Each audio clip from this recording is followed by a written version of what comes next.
Good morning, viewers, and welcome to the 21st Democracy Day celebration in Nigeria. In 1999, May 29th, the the government of of General Abdul Salam Abubakar handed over power to then President of Nigeria, Chief Segun Showunmi. And from And from 1999 till today, we've had uninterrupted democratic governance, and that has been described by analysts and stakeholders as a remarkable turn of events for Nigeria.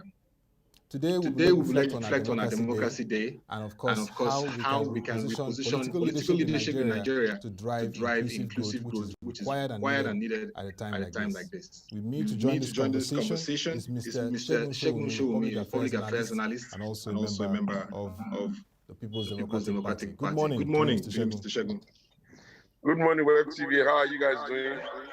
Very well, and happy Democracy Day to you. Well, I'd rather say happy June 12th Day because we don't need to confuse history. Okay, June 12th, for viewers looking at history, June 12th is described as that turning point, that watershed moment in Nigeria's history when Chief Moshood Kashimawo Oluwale Abiola won the elections under the platform of the Social Democratic Party when we had the Third Republic and defeated Bashir Othman Tofa of the National Republican Convention. Incidentally, the election was annulled, and of course, since then, that birthed the struggle for democracy, which of course was encapsulated in 1999 when we had the change of government from military to civilian rule. So it's nice to set that context and of course understand where Mr. Segun Showunmi is coming from. So Mr. Segun, what's your reflection? It's Democracy Day. We had the speech of the president where he reassured Nigerians of security, of ensuring that the economy is stabilized, of even this period of the pandemic, working assiduously with the states and local governments to ensure that this country navigates this period and comes stronger and better. Well, it was a good speech. It was a good speech. I listened to it.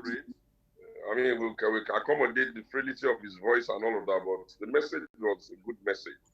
But you know, I had been asking myself that this June 12, what exactly are the issues that requires reflection? For me, 1993 June 12, when that particular democratic experiment took place that produced what has now become a confusion in our history, we must always strive to set it right. June 12 is about an election that was adjudged the freest, the fairest, the most non-tribalistic, most unifying election in the history of our country. And the symbol of that June 12 is no other than late Moshood Kashimawo Abiola.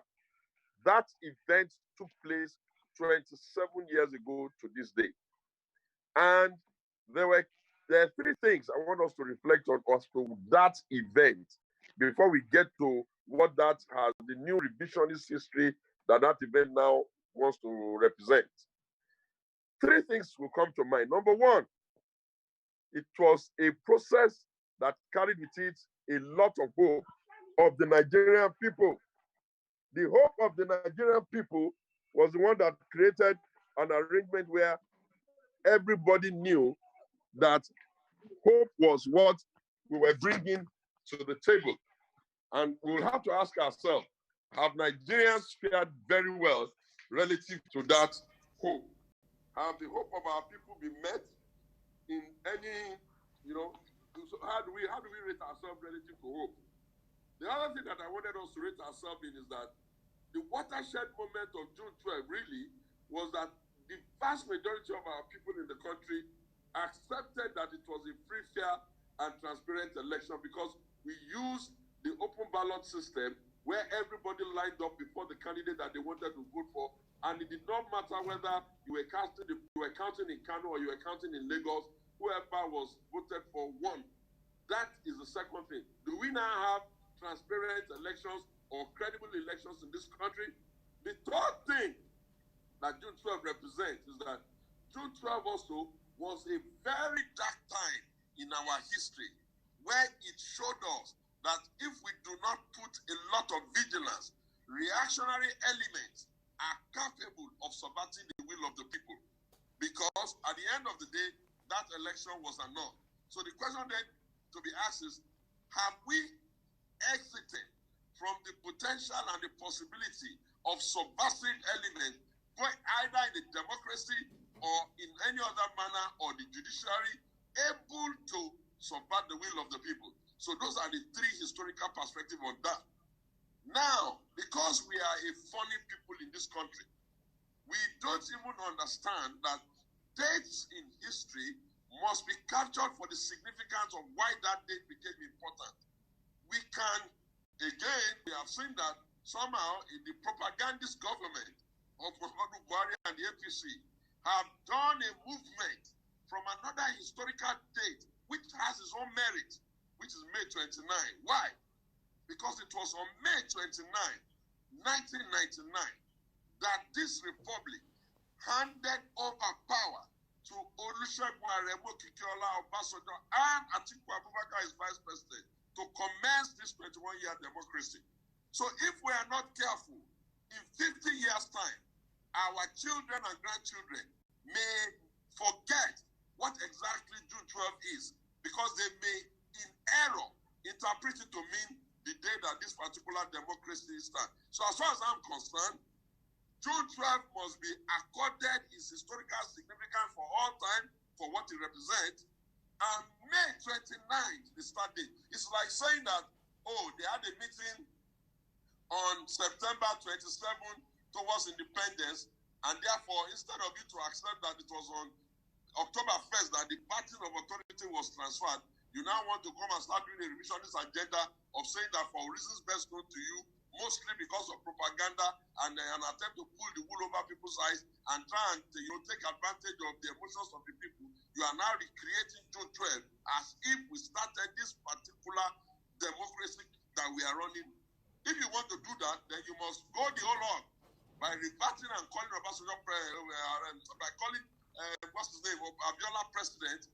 Then you must go and make the same picture you put on former president. Go and put his own there. So we'll know that you went to, then you must give him his entire entitlement and his entire salary that would have been due him if he had won the election, and what would have been due his family.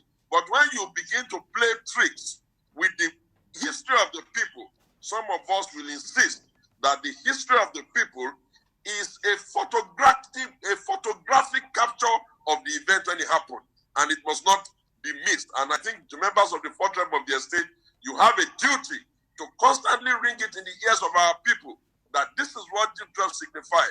And it was never that was the day they started the 1999 democratic experiment, whatever the case may be. Thank you very much, Mr. Segun Showunmi, because it's important that we always set the context, play that role as the fourth realm of the estate to sensitize and, of course, educate the public on the essence of today. We can't forget June 12th, as we agree, it's a watershed moment in our history where, like you rightly put it, it was beyond religion, beyond tribe. We had an election where people came out and voted massively, but it was annulled for certain reasons. And of course, that struggle, for me, is what really took that point. The struggle from that period till 1999, the consistency, the media, the pro-democracy groups, the legal activists all came together and said, we will not tolerate an additional extension of military rule, and that gave way in 1999. So that's the turning point and the resilience. But Mr. Showunmi, let's look at today in terms of governance. The expectations of Nigerians. 1993, Chief Moshood Abiola's campaign was Hope 93 and was addressing the issues of poverty, putting Nigeria at the global competitive level, and also leading us to an industrialized nation. When we look at our nation post-1999, the challenges of poverty still remains.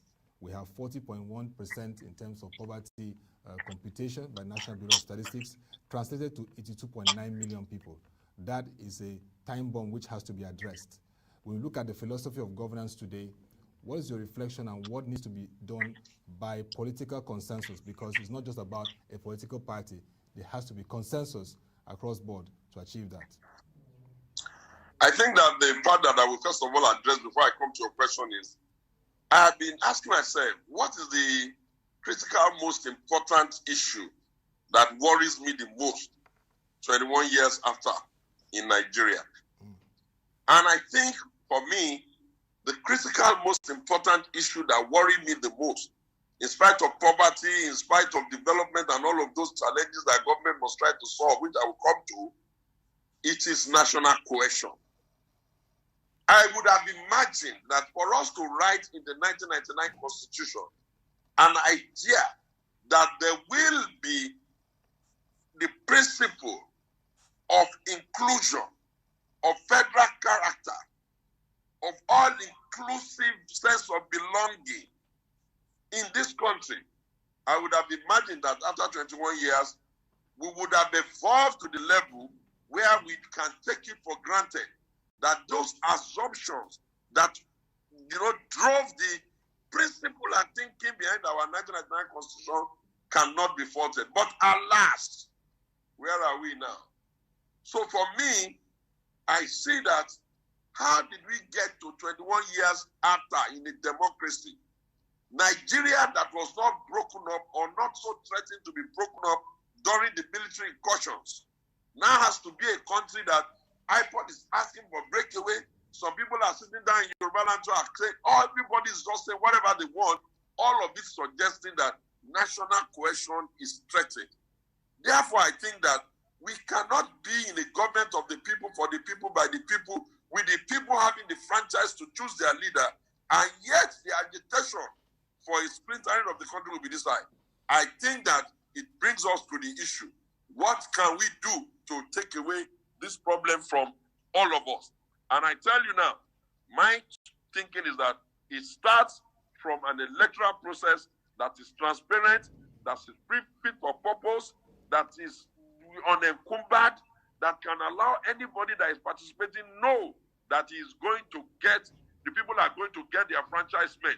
Therefore, I think that the first thing that anybody that wants to do June 12 celebration for us, linking it together with this democracy must do, is append the signature to the Electoral Act, because that will show that we are even trying to get ourselves to a point where all Nigerians can have hope that they can pick their leaders. Having said that, in terms of the performance per se, poverty, unemployment, and all these indicators, you see, I had made up my mind that now that Nigeria is 21 years, I am no longer, Segun Showunmi, I don't know about others, I'm no longer interested in blaming one individual or some individuals. I'm tired. I'm tired of us saying, oh, Buhari is this, Obasanjo is this. No. I am more interested in how do we get to a point where we can look at ourselves in the eyes and tell ourselves that we cannot continue like this. And therefore, I am more interested in what can we do to solve the problem. For me, I think the federal government has a lot to do, because they are the ones in charge now, to ensure that we do not waste the opportunity within the pandemic. And I heard something from the president's speech that could suggest that maybe we're thinking alike, which is that we can use this opportunity that the whole world was put in a pandemic to reset our priority. And if the president said it in his June 12 speech, and yet in his budget estimate to the National Assembly that just been passed, it did not reflect that, you then begin to think that these people are hypocrites. Anybody who wants to give us a fit for purpose, restriction of our priority now, cannot reduce the money to be spent on health and education and be living overhead costs to be very high. Rather than have all the money that is being spent on all this recurrent expenditure, we might as well skin it up and put the money in health and education. And when you look at the way they've gone about the budget, you will understand that obviously they did not realign their priorities to reflect that they are going to take advantage of this pandemic. Because if you did not budget it, how are you even going to be able to spend it? Even though we know that a budget is still a statement of intention. So I think that government philosophy, or the philosophy of whoever is in charge of the government, must be completely seen in the actions and attributes of that government. So for me, that's one thing I want them to work with. In terms of poverty elevation and all of that, I have come to the conclusion that now there's no point talking about empowerment again. That's the second one I'm giving you. It is now about how we can enable people. Because I saw that we have been on this empowerment journey for so long in the history of this country, and it seems as if poverty is increasing. Therefore, I decided that for me, the question will now be, how do we now do enablement? For us to do enablement, a critical part of that work is on the subnational levels, our governors and local government chairmen. They must see the business of creating jobs, of making people enabled to be able to be job creators, making them retooled to be able to compete, reworking our curriculum to make sure that the curriculum can give us the kinds of people that can be job creators as priority. And as far as I see, I think that so much work can still be done in that. The other area that I wanted us to talk about is that whether we like it or not, we are in a democracy. And in a democracy, it is the government that is in charge per time that is supposedly supposed to be moved towards a referendum. What do I mean? Every election is a referendum on the person or the party that was in charge before. 2015 election was a referendum on PDP and we got the verdict. The people changed. Therefore, going forward, it is a referendum on the APC. And therefore, I want to call on all commentators, by the media, civil society and everybody, stop pampering the party in government. You cannot allow the party in government to be coming to the table to be telling you, oh, 16 years of PDP, 16 years of PDP. So what? If the 16 years of PDP had been satisfactory to Nigeria, they wouldn't have moved. The conversation today has to be the 5 years of APC, because they are the ones in the saddle, and that's how democracy works. The people in charge are the ones that must be engaged, must be questioned, must be criticized if need be, must be admonished, must be suggestions must be put to, and the ones outside can have their freedom to be planning. And if the people change again, then those ones now come in their help. So because if we are not careful, we are going to injure the democracy. Because per time, all we will be doing is, oh, if PDP wins in 2023, which I pray they win, then the question will be, oh, APC did this. Oh, is that how we're going to continue? We cannot do it that way. We have to be forward-looking, we have to be forward-engaging, and we have to call the people of the present to account. The other area that I want us to worry about before I run off is this. Nigeria is a beautiful country. I cannot imagine being a citizen of any other country but this Nigeria. And therefore, I want to encourage all Nigerians. First, I want to apologize that, okay, all of your hopes and aspirations has not been met. But please, the hope that Abiola represented is still the only thing I can bring before you. Be hopeful. Think about what you can do in your own little way to encourage your country. Be the ambassador of this country. Believe in a united Nigeria that does not leave any Nigerian behind. And ensure that any action you want to take, be you a president, be you a governor, be you a senator, be you a citizen, be you a civil servant, be you an artisan, be you a civil society person, be you a journalist, always ask the question, is this action of mine edifying and in the best interest of my country, Nigeria? And therefore, I leave you with the same phrase that seems to be immortal. Ask not what Nigeria can do for you at this time, but ask truly what you can do for Nigeria. For if it is to happen, if this country is to be great, it must be great according to how much effort we put in greatness. Great nations don't just fall off from the heaven. Heavens will help us, yes, but we will have to commit ourselves to a process and a vision that is big enough to bring our country to where we want it to be. For our sake, if we are not too late, and even more importantly for our unborn generation. So I say happy June 12th day, because as far as I'm concerned, June 12th cannot be made to symbolize anything other than the sacrifice of the Democrats and the people, numerous of them who lost their life, including Aferiwano, including Kudi Abiola, and so many others, those that were banished into exile. Some of us at another date will come and tell you what our roles were there. But most importantly, epitomized and symbolized by Moshood Kashimawo Abiola, because what we must do is give ourselves a democratic process and that allows party to be strong and vibrant, that allows the electoral process to be fit for purpose, and that the hope of our people will not be a hope of the graveyard, Whatever it is that is being promised, let it happen now. That the generation of the people that are here now can at least taste it and say, while we were on earth in Nigeria, we began to see the Jerusalem that was promised us. Thank you. Thank you very, very much, Mr. Segun Showunmi. I mean, I hear you very well. You talk about the need for national cohesion. You talk about the need to sign that Electoral Act, which will enable more participatory democracy. You also made mention of the need to re-engineer governance and drive inclusive good, which has been the center of our focus. And you also called on all stakeholders, including the media, to make sure that they play their role in ensuring that democracy continues to thrive in the nation.